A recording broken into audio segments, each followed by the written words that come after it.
Hello, welcome back to Easy Quick Learning. In today's video, I will show you how to quickly insert static and dynamic date and time in Excel using keyboard shortcuts and formulas. Okay, let's get started.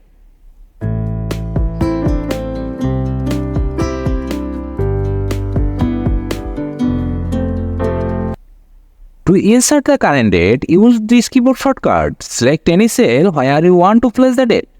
Now press Ctrl and semicolon together, and Excel will insert today's date. To insert the current time, use a different keyboard shortcut. Press CTRL SHIFT and semicolon together to add the current time. Now focus on another cell in the Excel sheet. To insert both the date and time together, you can use a simple formula. Type =, now, parenthesis. This will display both the current date and time. Remember, the now function updates automatically whenever the sheet recalculates. If you want to insert only the current date that stays dynamic, you can use the today's function.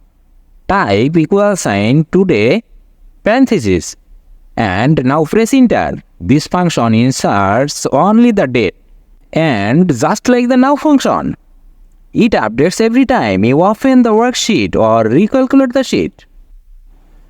To insert both a static date and time together, use this two-step process. Press Ctrl plus semicolon to insert the date, then hit space to separate it.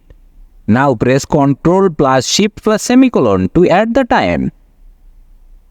That's it. Now you know how to insert the static and dynamic date and time in Excel using both keyboard shortcuts and formulas.